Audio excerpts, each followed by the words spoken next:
Chers amis de la nature et de la photo, vous l'avez sûrement vu dans le titre et ou dans la vignette, aujourd'hui on va parler de confiance en soi.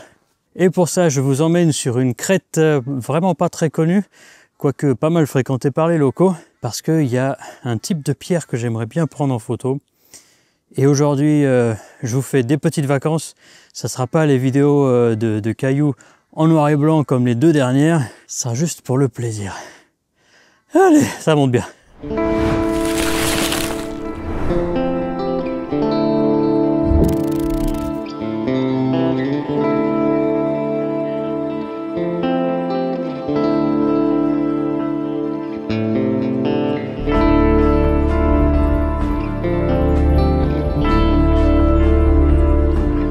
Eh ben, il n'y a pas une goutte d'eau. C'est sec.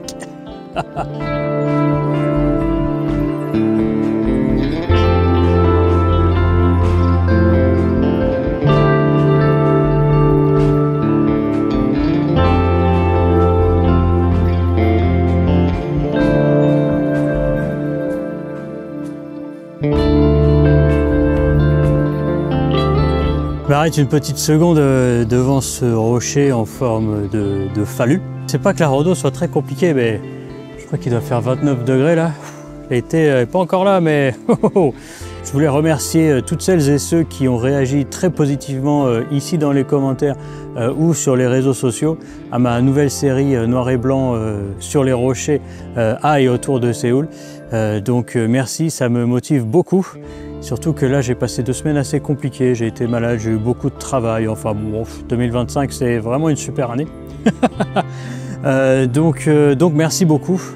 Et même si aujourd'hui c'est une petite pause sur ma série là, je continue, ne vous en faites pas.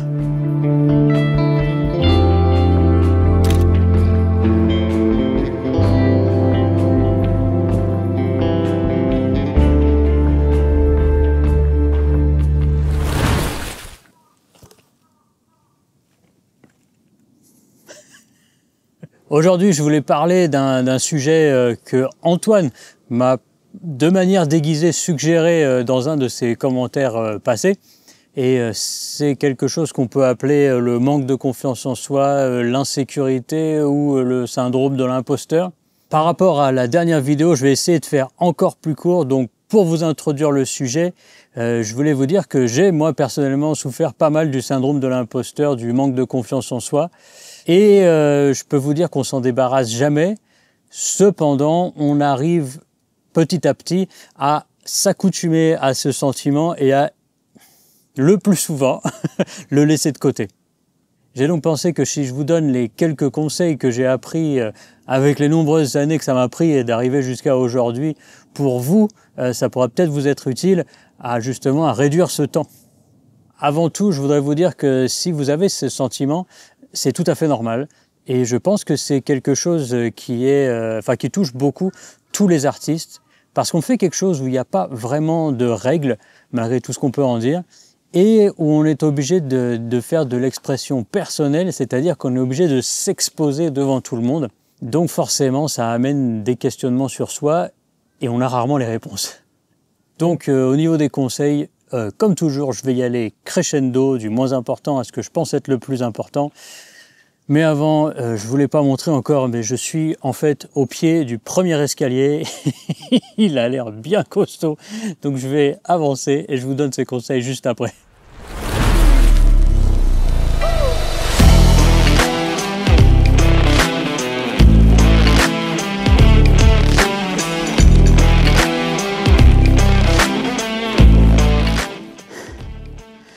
Aujourd'hui, j'ai pas oublié mes filtres, j'ai rien oublié. Mais je pensais que c'était un peu plus clair que ça aujourd'hui. Ah là là. Bon, ouais, tant pis, on y est, hein. On continue. Allez, tant pis.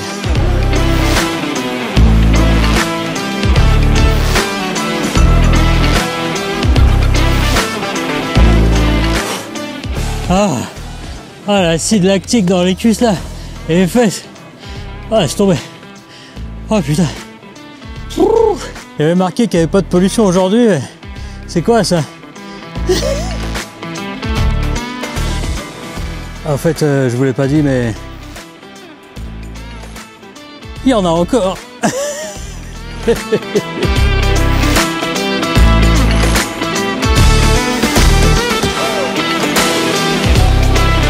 Regardez les rochers derrière moi.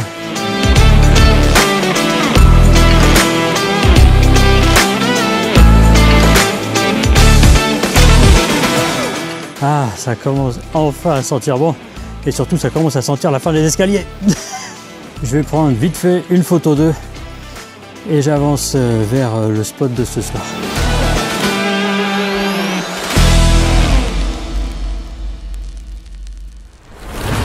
Mon premier conseil, c'est l'expérience. Alors je sais, ça veut tout et rien dire en même temps, mais en gros, ce que je veux dire par là, c'est qu'avec le temps et avec les efforts, l'entraînement et la répétition, vous maîtriserez la technique et ça vous permettra de, disons, calmer une certaine insécurité puisque vous saurez comment prendre des photos dans plusieurs environnements. Deuxième chose très importante lorsqu'on parle de manque de confiance en soi, c'est la recherche de la perfection. Eh bien, je vais vous la faire courte, la perfection en art, ça n'existe pas. Et les artistes qui le sont depuis un certain temps le savent. Je peux en attester personnellement. Maintenant, dans les photos que j'aime regarder, c'est pas les expositions parfaites, c'est pas les meilleures couleurs, c'est pas les meilleures compositions. Je trouve que celle qui me reste en tête le plus souvent et le plus longtemps, ce sont les images ou les films qui sont pas parfaits, qui ont justement des imperfections sur lesquelles mon esprit s'accroche. Et une deuxième chose, lorsqu'on débute, on ne sait pas trop ce qu'on fait. Et même un peu plus tard, lorsqu'on pense savoir ce qu'on fait, il y a toujours plein de photos qui ressortent n'importe comment ou qu'on n'arrive pas à retoucher de manière consistante.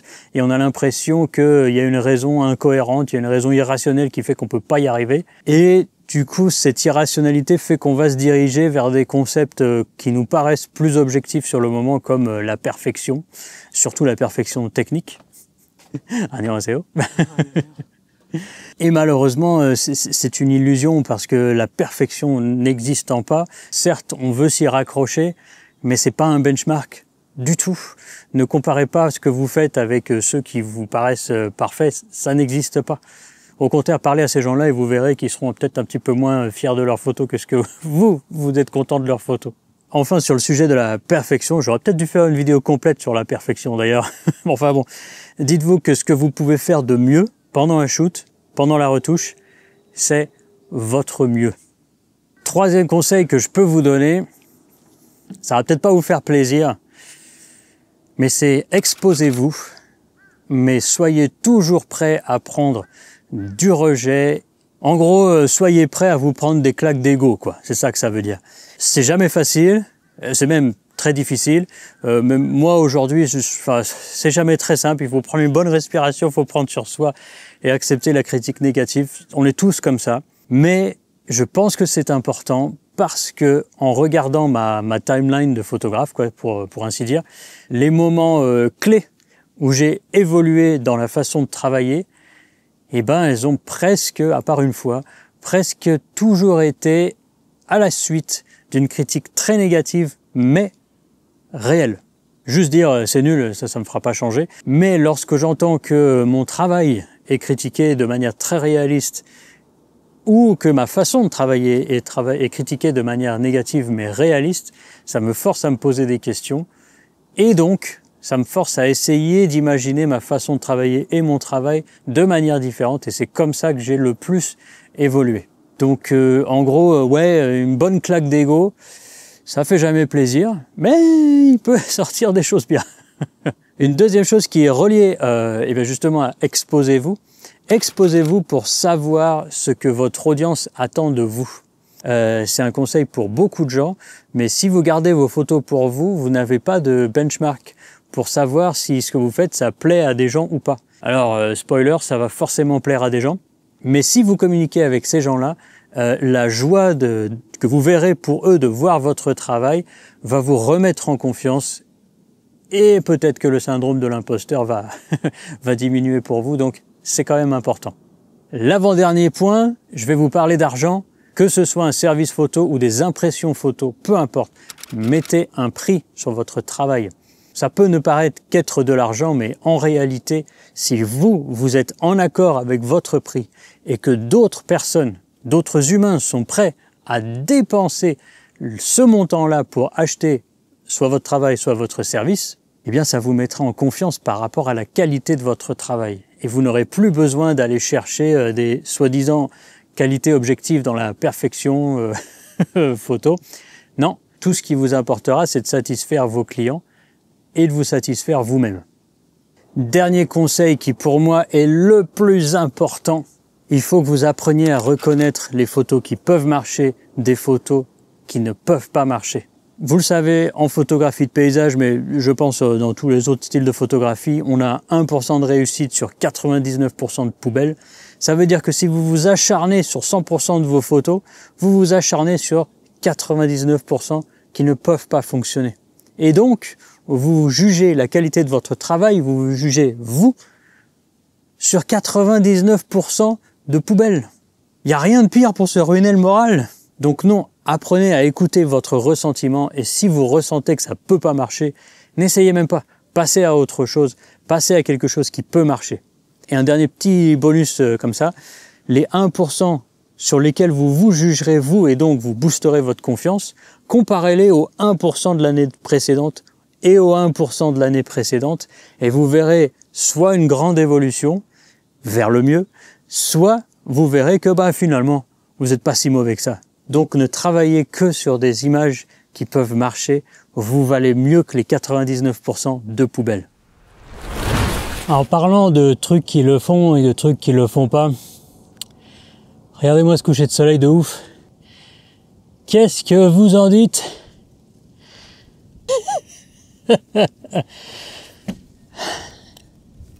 Je vais vous montrer la météo pour ce soir. Vous allez comprendre pourquoi je suis là et pourquoi je suis un poil dégoûté.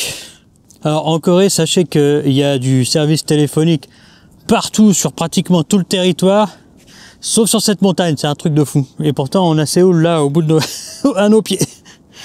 Bref, croyez-moi, c'était censé être clair ce soir. Alors que faire? Eh ben, on va chercher un plan B.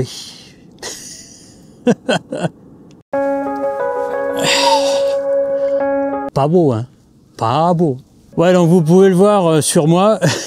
Il n'y a aucune lumière directe venant du coucher de soleil. Donc la golden hour, bon, on peut s'asseoir dessus. Je vais devoir trouver quelque chose d'autre. Oh là là. Ah, mes nouveaux genoux, ça va, ils ont tenu le choc. Je vais vous montrer, à la base, je voulais prendre la quartzite qui est sur les rochers ici, regardez. Et il y en a encore, je ne sais pas si vous voyez bien là-bas tout au fond. Il y en a encore sur ce rocher-là. Donc l'idée, c'était de trouver une compo soit avec ce rocher-ci, soit avec le rocher derrière. Et la mégalopole de Séoul. Bon, mais vu que la lumière est absolument pas au rendez-vous, je vais essayer de trouver autre chose. Vous voyez pas nécessairement de là où vous êtes, mais juste ici, là, il y a un pin, un cher-pin, avec les rochers qui font des rayures comme ça vers le bout. C'est vachement joli. Le problème, c'est que j'ai pas de recul. Vous voyez là, je sais pas si vous voyez sur quoi je suis, mais il n'y a plus rien en dessous de moi. C'est tendu, hein. C'est tendu.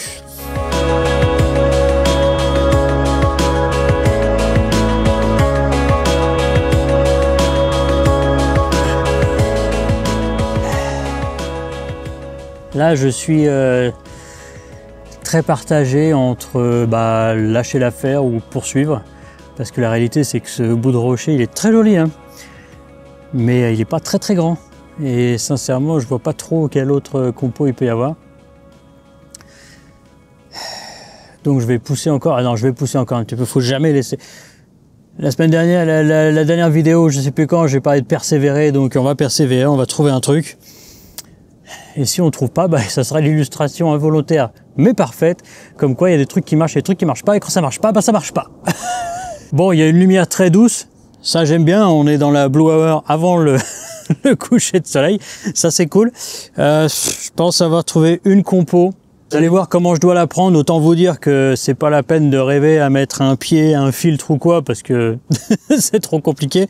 Je vais la prendre et si ça le fait, je la retoucherai et je vous la montre. Et si je pense que ça le fait pas, on va passer directement à la fin. On va voir. Je la prends. Je ne sais pas si vous vous souvenez, il y a 2 semaines, je vous ai dit que j'utilisais la déformation du grand angle pour faire paraître le rocher plus gros. Et ben, je fais pareil avec le pin là devant moi. Je me mets à bout de bras pour essayer d'avoir le plus de distance possible. C'est une galère pour essayer de rester droit. Je vais voir si mon temps de pause, bon, il n'est pas tout éclaté. 1/8 de seconde à 14 mm. Merci la stabilisation de Nikon. Je suis net. Bon, bah elle est prise. Advienne que pourra. Je vous la montre quand même. Autant vous dire que j'ai pas passé beaucoup de temps à la retouche sur cette image, vu que ça n'était pas du tout l'image que j'avais en tête en montant la montagne. Ceci dit, je pense que cette composition pourrait quand même fonctionner si j'arrive à avoir un soir avec une lumière du coucher de soleil plus directe. Ce soir, ça n'a pas fonctionné, mais j'espère que peut-être une autre fois, quand je reviendrai, ça fonctionnera. Je vais conclure cette vidéo en vous remerciant de m'avoir suivi jusqu'à maintenant. J'espère que j'ai reboosté un peu votre confiance en vous. Dans tous les cas, si vous avez d'autres conseils à donner aux gens autour de vous pour rebooster la confiance en soi, s'il vous plaît, mettez-la en commentaire, ça peut toujours aider, on ne sait jamais. Donc n'hésitez surtout pas. Likez, abonnez-vous, partagez cette vidéo à qui ça pourra aider, notamment ceux qui souffrent un peu du syndrome de l'imposteur. Je vous retrouve dans 2 semaines avec grand plaisir. Je compte sur vous pour faire grossir cette chaîne pour que j'ai encore beaucoup d'images à vous raconter.